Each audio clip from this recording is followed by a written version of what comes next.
Hello, and welcome to this Anatomy Physiology Bio 201 video lecture on chemistry. I'm Mr. Kennedy, and I'll be your guide as we explore the basics of inorganic and organic chemistry together. Today we begin by looking at the basic principles of chemistry. Chemistry is the science of structure and interactions of matter.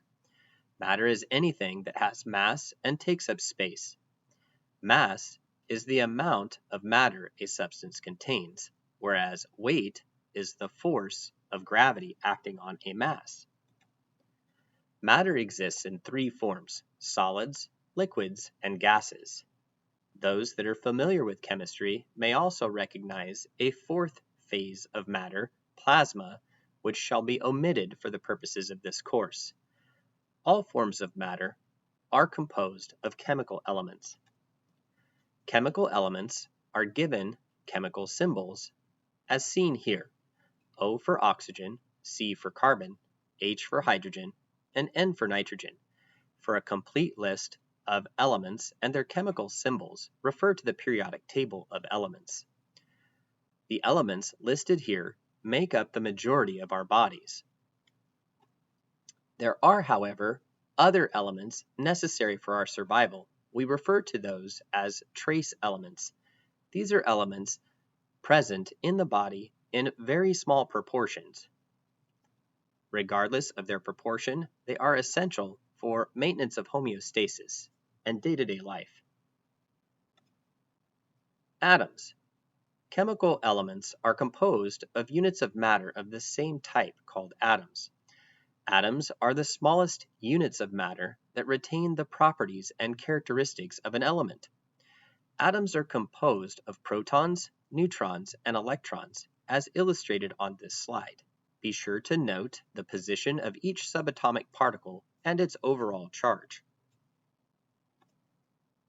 Atomic number is the number of protons in the nucleus of an atom, while the mass number is the number of protons and neutrons in an atom. Isotopes are variations of an atom who differ one from the next in the number of neutrons they possess. Atomic mass assumes the mass of a neutron at 1.008 daltons, protons 1.007, and electrons at 0.0005 daltons. The atomic mass/weight of an element is the average mass of all its naturally occurring isotopes. Ions, molecules, and compounds. An ion is an atom that has lost or gained an electron. A molecule is made of two or more atoms sharing electrons, and a compound is a substance that can be broken down into two or more different elements. Chemical bonds. A chemical bond occurs when atoms are held together by forces of attraction. The number of electrons in the valence shell or outermost shell determines the likelihood that an atom will form a chemical bond with another atom. Here we see an illustration of cations versus anions based on the number of electrons in the outermost shell or valence shell of an atom changing as electrons may be donated or transferred from one atom to the next. As a classic example, we see sodium, which has one electron in its outermost shell, donating that electron to a chlorine atom, which is short one electron in its outermost shell. As a result of the donation, sodium takes on an overall positive charge. As a result of the acceptance of an electron, chlorine takes on an overall negative charge. As a result of the charges seen on the atoms with the electron transfer having taken place, the atoms are now considered ions and will be attracted to each other as their charges are opposite. This forms a classic ionic bond. Covalent bonds. Covalent bonds may form single, double, or triple bonds.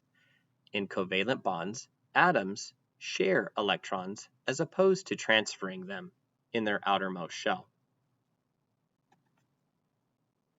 Here we see a carbon atom forming covalent bonds with hydrogen atoms, making, in one case, methane, and in another, we see oxygen sharing electrons with hydrogen atoms, making water.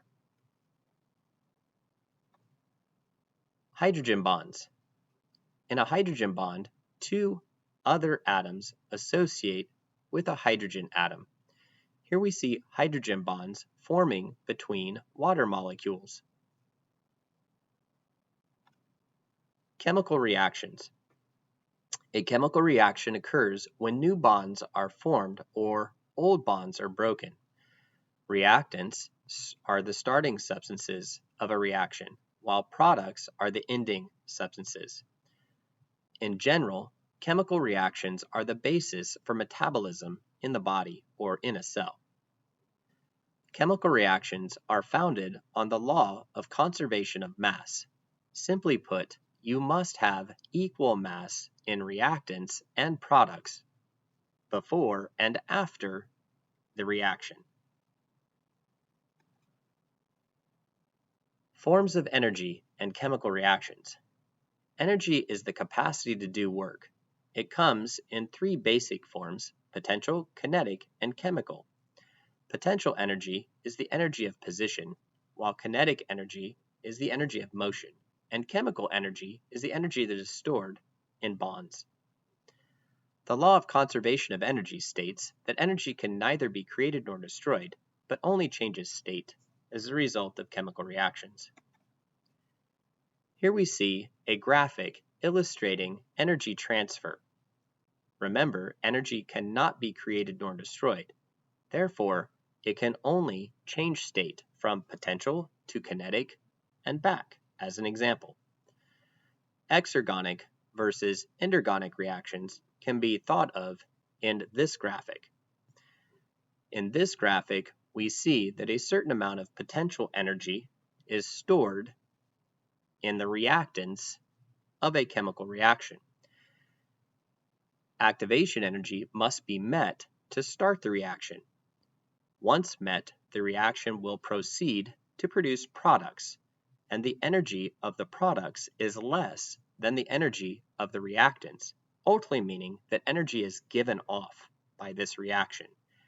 If energy is given off, we refer to that as an exergonic reaction. If the products had a higher energy level than the reactants, it would be an endergonic reaction. This graphic illustrates the activity of a catalyst. Catalysts are molecules such as enzymes, which are proteins, that can reduce the amount of activation energy needed to begin a reaction. Here you can see the net effect of a catalyst as you consider the red and blue lines. There are 5 types of chemical reactions for you to be familiar with: synthesis, decomposition, exchange, reversible, and oxidation-reduction reactions. Inorganic versus organic compounds. Inorganic compounds usually lack carbon and are simple molecules. Water is the most important and abundant inorganic compound in all living things. Organic compounds always contain hydrogen, usually contain oxygen, and always have covalent bonds. This is a picture or depiction of water as a polar molecule. The term polar refers to the fact that water carries a charge and will interact with any other charged molecule. The reason behind water's charge is the unequal sharing of electrons between the oxygen and the hydrogen atoms. The result of this unequal sharing is that the oxygen end of the molecule carries a slightly negative charge, while the hydrogen end carries a slightly positive charge. Due to its polar nature and its ability to interact with other charged particles, water is considered the universal solvent. Water is the ideal medium in chemical reactions. In a hydrolysis reaction, water is added to break bonds. In a dehydration synthesis reaction, water is removed to make bonds, as illustrated here.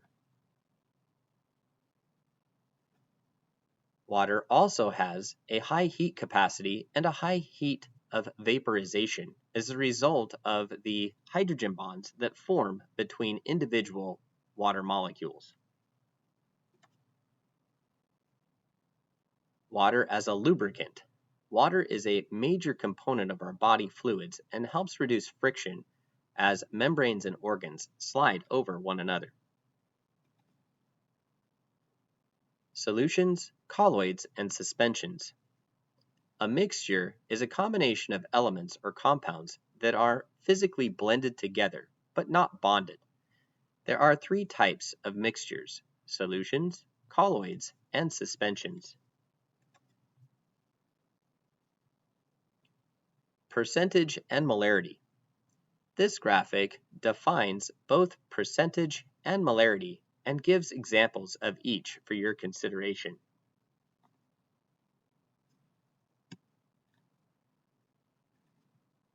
Acids, bases, and salts.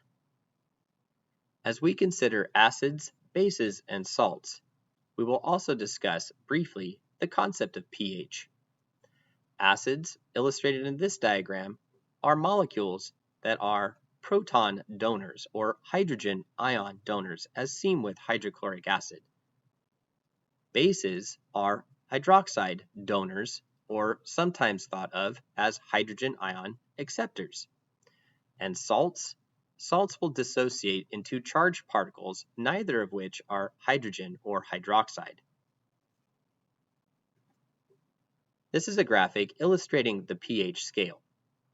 The one thing to note in the pH scale is how to properly reference something becoming acidic or basic. As we discuss pH, we will often refer to things moving down the pH scale as they become more acidic, and up the pH scale as they become more basic or alkaline. Buffering systems.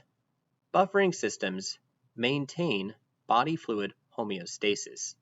Maintenance of body fluid homeostasis is critical to our survival. Buffer systems help to regulate pH by converting strong acids or bases into weak acids or bases in a reaction similar to that which is seen here. Carbon. Organic compounds always contain carbon. Many carbons can combine in a variety of shapes. Carbon compounds do not dissolve easily in water. Carbon compounds are a good source of energy. This table, and those that follow, will summarize the major functional groups of carbon. It's important to familiarize yourself with the basic structural formulas and the occurrence and significance of each of these functional groups.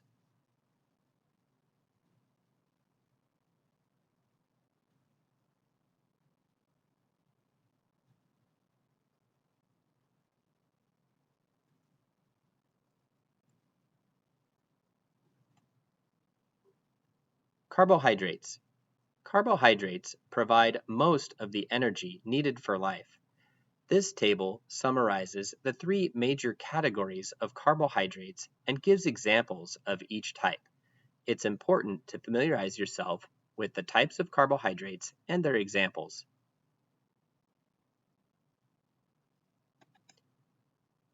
Here are some pictures of monosaccharides, the most simple form of carbohydrate.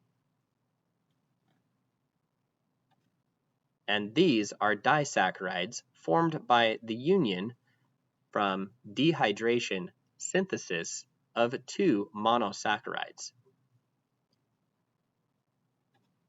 And these are polysaccharides. Again, using dehydration synthesis, we can link dozens of monosaccharides to form these complex carbohydrates. Lipids. This table will provide you with a summary of the different types of lipids in the body. Again, it's essential to take a moment to familiarize yourself with the types of lipids and their functions.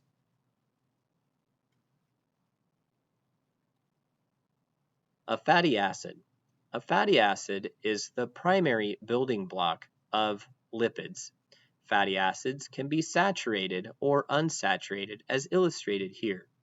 Fatty acids that are considered saturated are carrying all of the hydrogen possible.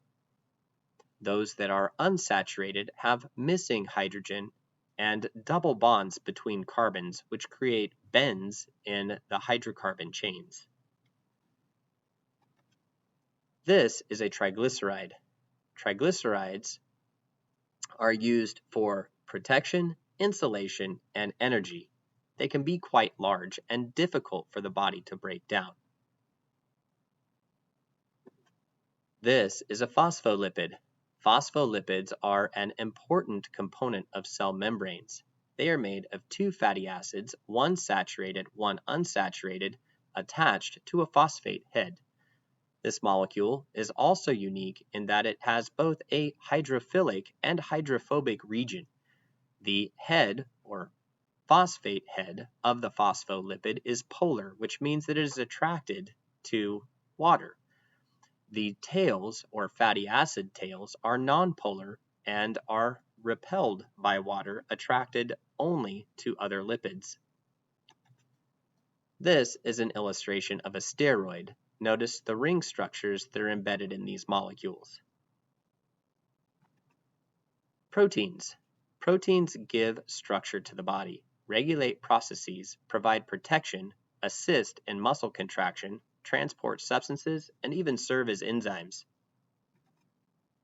The basic building block of a protein is an amino acid, as illustrated here. All amino acids have the same core structure. The one thing that is different between them is the side chain. The unique properties of the side chain make each of the amino acids unique. Proteins are essentially polypeptide chains. Polypeptide chains are formed by dehydration synthesis, which builds a peptide bond in between amino acids through the removal of water, as illustrated here. When needed, hydrolysis can add water and break the peptide bond, releasing the individual amino acids from each other. Polypeptide chains undergo conformational organizational changes after they are produced through protein synthesis. Here we can see a polypeptide chain at the left and the conformational changes that it goes through in its secondary, tertiary, and quaternary structural organization. Enzymes. An enzyme is a catalyst in a living cell. Enzymes are highly specific, extremely efficient, and subject to cellular controls. This graphic illustrates the basic behavior of an enzyme as it interacts with a substrate to reduce the energy of activation, or the energy needed to start a reaction. Enzymes are not used up by the reaction, nor do they add energy to the reaction. They can be used repeatedly to drive the same reaction over and over until they wear out. DNA and RNA. DNA forms the genetic code in the nuclei of body cells, and it regulates most of the cell's activities. RNA guides protein formation. This is an illustration of a portion of a DNA strand. Note its basic components and its basic shape. And this table will give you a brief comparison between DNA and RNA. Note the features of each. And finally, we have adenosine triphosphate. ATP is the principal energy storing molecule in the body cell. It's made up of a ribose sugar, a nitrogenous base, and 3 phosphate molecules. And this concludes our coverage of basic chemistry.